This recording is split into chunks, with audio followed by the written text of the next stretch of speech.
In February 2024, a 31-year-old in Chicago posted a single screenshot on TikTok. 6 credit card balances, $43,000. No caption except one line, "How did I get here?" It got 3 million views in 4 days. What does it say when a number that size feels relatable? Here is what most people miss. The people carrying these balances are not reckless. They are employed, functional, and paying their bills on time. But somewhere between the store card they opened for a discount and the buy now, pay later plan they used for a flight, the math quietly stopped working in their favor. Most of them did not notice until it was already expensive to fix. This video is going to break down exactly how that happens, how ordinary spending decisions stack into a debt load that feels impossible to escape, what it actually costs in real dollars across a real timeline, and what the credit industry understands about human behavior that most cardholders never get told. A credit card is not a tool. It is a product. It is engineered to generate revenue from the gap between what you think you owe and what you actually owe. For people who pay in full every month, it is convenient. For everyone else, it is one of the most expensive financial products they will ever use. Once you see that distinction, you cannot unsee it. My name is Alex, and if you have ever felt like your credit card balance controls you more than you control it, stick around, because this video is going to show you the exact mechanism behind that feeling, walk you through what carrying a balance actually costs in real dollars over a real timeline, and explain why the system is specifically designed to make sure you never quite see the full picture until it is already too late. Total credit card debt in the United States just crossed $1.23 trillion. That number needs context. $1.23 trillion. That is the current total credit card debt sitting on the books of American households right now. And the first reaction most people have when they hear that number is to mentally step back from it. That belongs to someone else, someone less disciplined, someone who did not think it through. That instinct is worth questioning. Here is what the breakdown actually looks like. The average American household carrying credit card debt is sitting on roughly $10,300 in balances, not from a single catastrophic purchase, not from a medical emergency or a sudden job loss, from the slow accumulation of normal life financed on plastic at an interest rate most people could not tell you off the top of their head. Now put that in perspective. $10,300 at 24% annual interest, paying only the minimum each month, takes over 12 years to pay off. By the end of it, you will have paid more in interest than you originally borrowed. The thing you bought is long gone. The cost of it keeps running. That is not an edge case. That is the median experience. And the number keeps climbing. In 2022, total credit card debt crossed $1 trillion for the first time in recorded history. It has not come back down. By early 2026, it had pushed past $1.23 trillion, broken down per person. That works out to roughly $3,700 of credit card debt for every adult in the United States, including the ones carrying no balance at all, which means the people who do carry a balance are holding significantly more than that average implies. Here's what tends to surprise people. This is not predominantly a low-income problem. The fastest growth in revolving credit card debt over the past 3 years has come from households earning between $60,000 and $120,000 a year. Stable employment, some savings, doing most things right, and quietly carrying a debt load that is costing them hundreds of dollars a month in pure interest. Why? Because the psychology of credit card spending does not scale with income. It responds to the gap between what your life looks like and what it actually costs. And right now, that gap is wider than it has been in a long time. Rent is up. Groceries are up. Insurance premiums are up. Wages have moved, but not enough to absorb all of it cleanly. So the difference gets put on the card. Not recklessly, just practically, 1 month at a time. Think about how that actually happens. It is never one big decision. It is 100 small ones. The car repair you did not plan for. The work trip where the hotel went on the card and the reimbursement took 3 weeks. Like the month where 2 bills landed in the same week and the checking account ran tight. Each one is a reasonable call in the moment. Each one adds to a balance that now costs 24% a year to carry. That is the architecture of this problem. It does not announce itself. It builds quietly in the background until the minimum payment starts to feel routine and the balance starts to feel permanent. $1.23 trillion is not an abstraction. It is a running total of how many people are stuck in a cycle they did not fully choose and do not completely understand, and it starts smaller than you would think. So, if the scale of the problem is that large, and the people carrying the debt are mostly functional, employed adults making reasonable decisions, then something specific has to explain how it starts. Because nobody sits down one afternoon and decides to take on $40,000 in credit card debt. It happens another way entirely. Think about the last time you opened a new credit card. There was probably a reason, a sign-up bonus, a 0% introductory rate, a discount at checkout, Gallup points offer that actually made sense on paper. Each of those reasons was legitimate. None of them felt like the beginning of a problem. That is exactly the point. What the public confession trend on social media has accidentally documented, and this is worth paying attention to, is not a collection of cautionary tales about reckless people. It is a detailed record of how ordinary financial decisions layer on top of each other over time. The posts that go viral are not the dramatic ones, and they are the ones who look embarrassingly normal. A Target card, an Amazon card, a Sephora card, an airline card, a hotel card. Each one opened for a specific reason. Each one carries a small balance. Add them up, and you're looking at a number that would have been unthinkable when the first card was opened. This is what researchers call the debt accumulation spiral. It does not require a single bad decision. It requires a series of small, individually reasonable ones that nobody ever steps back to evaluate as a whole. Here's a realistic version of how this plays out. A 34-year-old project manager opens a store card at checkout to get 20% off a $200 purchase. He saved $40. The card goes in a drawer. 3 months later, he uses it again because the rewards points are stacking up. The balance sits at $300. He pays the minimum. The following year, he opens a travel card for the sign-up bonus. 40,000 points, worth about $400 in flights. Reasonable. He puts his regular expenses on it to hit the spending threshold. Now there are 2 cards with balances. Neither one feels serious. Fast forward 18 months, and there are 4 cards, a combined balance of just over $8,000, and a minimum payment total of around $210 a month. He is paying that consistently, and he has not missed a payment, and the balances are barely moving. That is not a horror story. That is a Tuesday. That is what the data reflects when you look at how the average cardholder actually accumulates debt in 2026. And here's the part that the public confessions make visible in a way that raw data cannot. The emotional weight of it. The person posting their statement is not just showing a number. They are showing the moment they finally added it all up. For a lot of people, that moment comes years into the cycle. Not because they were in denial, but because the structure of carrying multiple cards with separate statements, separate due dates, and separate minimum payments makes the total genuinely easy to lose track of. You are never confronted with one number. You are managing several smaller ones. And smaller always feels more manageable than it actually is. There is also something worth noting about why these posts resonate so widely. People are not watching them out of judgment. They are watching them out of recognition. The comment sections on these videos are full of people doing the math on their own accounts in real time. That is not a coincidence. It is a signal that the debt by 1,000 cuts pattern is not an individual failure.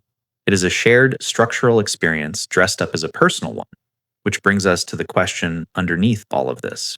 The accumulation is gradual and the decisions are individually rational. What is actually driving it? Why does the card come out in the first place again and again, even when a quieter part of the brain is suggesting it probably should not? That is where the psychology comes in. Here's something that does not get talked about enough. 2 people can look at the exact same financial situation and come away with completely different reads on how serious it is. Same income, same debt load, same interest rate. One person feels the urgency, the other one does not. The difference is not discipline or intelligence. It is perception. And perception, it turns out, is very easy to distort.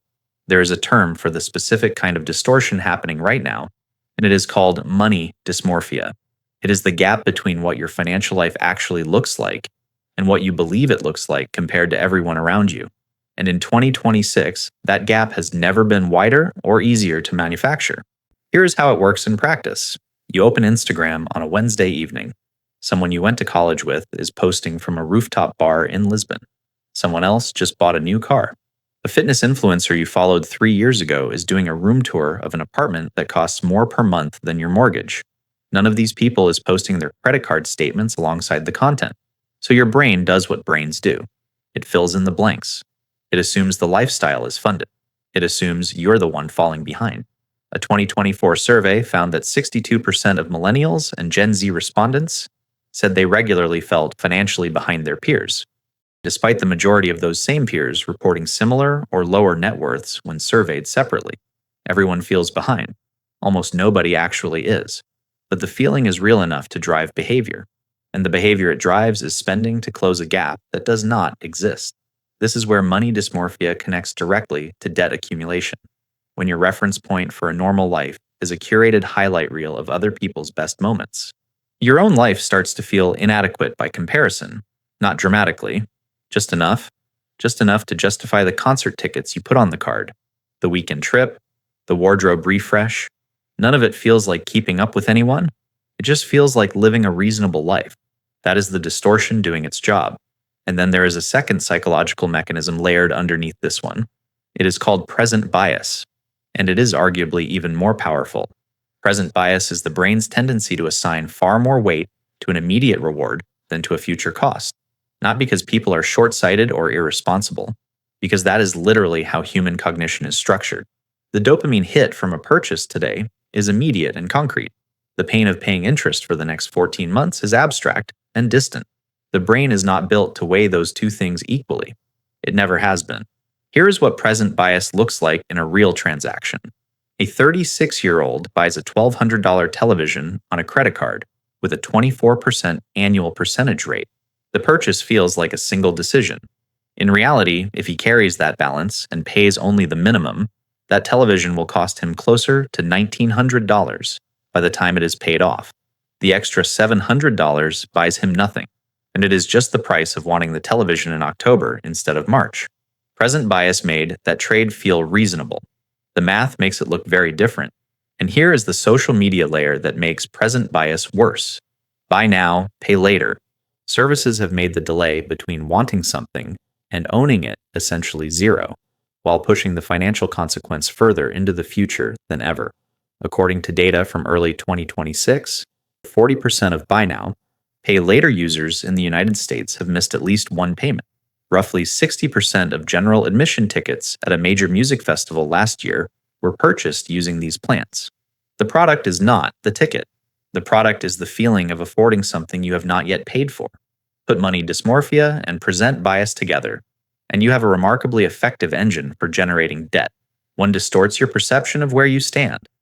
The other makes the cost of acting on that distortion feel manageable right up until it is not. But perception and psychology are only half the story. Because even if you had perfect clarity about your finances and perfect control over your impulses, the system you're operating inside is specifically designed to work against you. Most people assume that if a financial product were genuinely harmful, there would be some kind of warning, a disclosure, a moment in the process where someone explains the real cost clearly and gives you a chance to reconsider. That assumption is worth testing against what actually happens when you open a credit card. The application takes about 4 minutes. The approval is instant. The card arrives in the mail with a welcome letter that highlights your credit limit and your reward structure. Somewhere in a separate document, in a font size that was technically approved by regulators, are the terms: the annual percentage rate, the penalty rate if you miss a payment, the method used to calculate your balance for interest purposes. Almost nobody reads it. The industry knows almost nobody reads it. That is not an accident. Here is the business model laid out plainly. Credit card companies do not make meaningful money from people who pay their balance in full every month, and they collect a small interchange fee from merchants on every transaction. But the real revenue engine is interest. In 2025, the top 10 credit card issuers in the United States collected a combined $240 billion in interest and fee income. That number does not come from responsible users. It comes from the roughly 47% of cardholders who carry a balance from month to month. Those people are not a cautionary tale the industry wants to prevent. They are the business model the industry is built around. Follow that incentive, and everything else starts to make sense. The minimum payment is the clearest example. Most cards set the minimum at somewhere between 1 and 2% of the outstanding balance, or a flat fee of around $25 to $35, whichever is higher. That structure is not designed to help you pay off your debt efficiently. It is designed to keep you in debt as long as possible, while technically keeping you current. A cardholder who makes only minimum payments on a $6,000 balance at 24% interest will spend roughly 8 years paying it off and hand the bank nearly $4,000 in interest along the way. The bank collects $4,000 for the privilege of lending $6,000. That is not a side effect of the system. That is the system. And here is the part that tends to make people uncomfortable when they first hear it.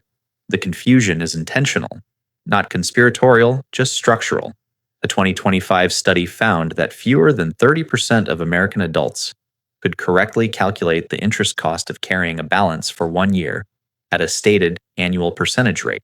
The math is not complicated, but it is presented in a way that makes it easy to avoid engaging with. Terms like annual percentage rate, daily periodic rate, and average daily balance are accurate descriptions of real calculations. They are also almost perfectly designed to cause the average person to stop reading. A university student a few years ago genuinely believed that no matter how much she spent on her credit card, the only amount she ever had to repay each month was the $10 minimum showing on her statement. She had held the card for 2 years. She had never been told otherwise. She is not an outlier. A 2026 financial literacy survey found that roughly 1 in 3 cardholders under 40 did not fully understand how interest accrues on a revolving balance. 1 in 3. These are not unintelligent people. They are people who were handed a complex financial product with minimal explanation at a moment when they were focused on the benefit, not the cost structure. There is also the matter of how credit cards are marketed. The rewards, the cash back, the travel points. These are real benefits. And for a specific type of user, they deliver genuine value. But they are also a remarkably effective way to reframe a high-interest debt product as a lifestyle upgrade. When the conversation is about points per dollar and lounge access, the 24% rate sitting underneath all of it becomes background noise. That is not marketing that got out of hand. That is marketing doing exactly what it was designed to do. So you have a product that profits from confusion, structures its repayment terms to maximize duration, and markets itself as a reward. Now add an average interest rate of 24% and let the math run. That is where the real cost of all this becomes impossible to ignore. Numbers on a credit card statement have a strange quality. They feel fixed, manageable. You owe $5,000, you pay it down, and the number gets smaller. That is how debt is supposed to work. But credit card debt at 24% does not behave like other debt. It has its own logic. And once you run the actual math, the statement you have been reading every month starts to look like a very incomplete picture. Let's make this concrete. The current average annual percentage rate on a credit card in the United States is sitting at approximately 24% as of early 2026. That is not a penalty rate for missed payments. That is the standard rate on a normal card for a cardholder in good standing. 24% means that every dollar you carry for a full year costs you an additional 24 cents. That sounds modest until you watch it compound. Take a $5,000 balance, and if you pay $100 a month, which feels like a reasonable and responsible payment, here is what actually happens. In the first month, roughly $100 of that $5,000 balance generates interest of about $100. Your payment covers the interest and almost nothing else. The balance barely moves. You could make that payment for years and still owe close to what you started with. You would not be paying down debt. You would be renting it. Now, double the payment to $200 a month. The math improves, but not as dramatically as you might expect. At $200 a month, it takes just over 3 years to clear that $5,000 balance. By the time you make the final payment, you have paid roughly $2,200 in interest on top of the original $5,000. That $2,200 bought you nothing. No product, no experience, no asset. It is the pure cost of time. Here's what that means in human terms. $2,200 is about 3 weeks of take-home pay for someone earning $70,000 a year. 3 weeks of work handed directly to the bank in exchange for the privilege of spreading out a $5,000 balance over 38 months. And that is a single card with a modest balance. The average indebted household in the United States is carrying $10,300 across multiple cards. Run that number at 24% with a combined monthly payment of $400. which is roughly what the minimum payments would total, and the picture gets significantly worse. It takes over 3 years to pay off. Total interest paid comes to approximately $4,100. The household effectively borrowed $10,300 and repaid $14,400. The extra $4,100 is invisible in the monthly statement.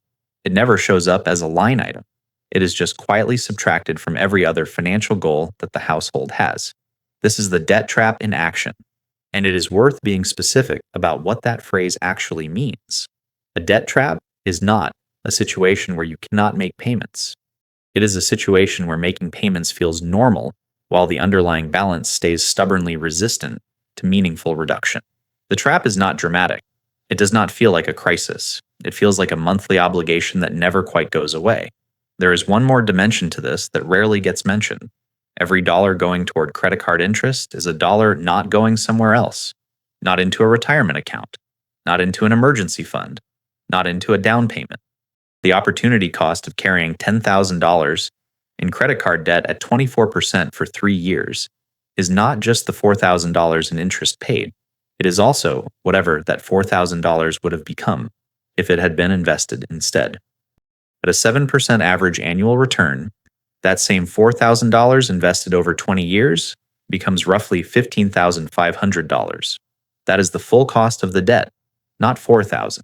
Be closer to $15,500, priced out over a working life. That number changes the conversation entirely, because now the question is not just how do you pay off the debt, it is what carrying it actually costs you across a lifetime of decisions, which is exactly where the prescription begins. Here's where most financial advice gets it wrong. It jumps straight to tactics. Pay this card first.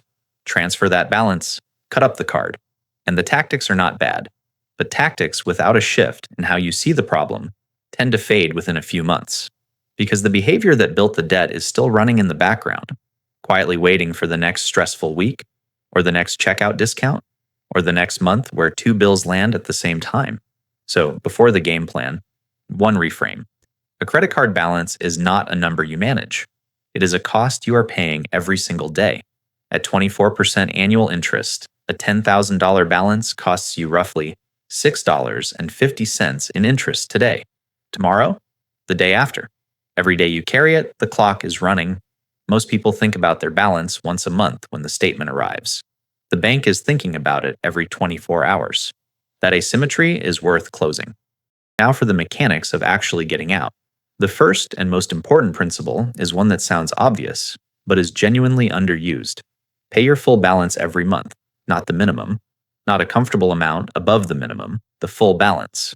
This single habit eliminates interest charges entirely and transforms your credit card from a debt product into a convenience tool. For someone currently carrying a balance, this is the finish line, not the starting point. But it is worth naming clearly because it defines what you are working toward. Getting there requires a specific approach. The most effective method for paying down multiple cards is the debt avalanche. You make minimum payments on every card to keep them current, and then you direct every available extra dollar at the card with the highest interest rate first. Once that balance hits zero, you take the full amount you were paying on it and roll it into the next highest rate card. The payments compound in your favor the same way interest compounds against you. A 2024 analysis found that the debt avalanche method saves the average indebted household over $1,300 in interest compared to paying cards down in random order. Same income, same total payments, just a different sequence. The second principle is tracking spending in real time, not at the end of the month. The end of the month is when the damage is already done. Real time means checking the running balance before a purchase, not after. It means knowing on a Tuesday afternoon in week 3 of the month exactly where you stand. This is not about obsessive monitoring. It is about removing the information gap that makes overspending easy. Most banks now offer instant transaction notifications. Turning those on costs nothing and closes the gap between spending and awareness to approximately zero. Third, and this one is important enough to say directly, your credit limit is not your budget. It is the maximum the bank is willing to risk on you. Those are not the same number. A $30,000 credit limit on a card does not mean you have $30,000 available to spend without consequence. It means the bank has calculated that they can profitably extend you that much credit at 24%. Their interest is not your interest. Treat the limit as irrelevant to your actual spending decisions. Fourth, the social media piece needs a practical response, not just awareness. Awareness that the highlight reel is distorted does not stop the distortion from affecting behavior. What actually helps is a simple friction point before discretionary purchases. One question: could I pay for this in cash right now, today, and still cover my fixed expenses this month? Not eventually, not after next paycheck, right now. That question does not eliminate spending. It eliminates the spending that was only happening because the card made it feel consequence free. Fifth, automate the minimum payments on every card immediately if you have not already. A missed payment triggers a penalty rate that can push your interest rate above 29% overnight. Protecting your rate while you execute a paydown strategy is basic maintenance. Set the automations and remove the risk entirely. None of this is complicated. The difficulty is not intellectual, like it is behavioral. And behavioral change does not come from knowing what to do.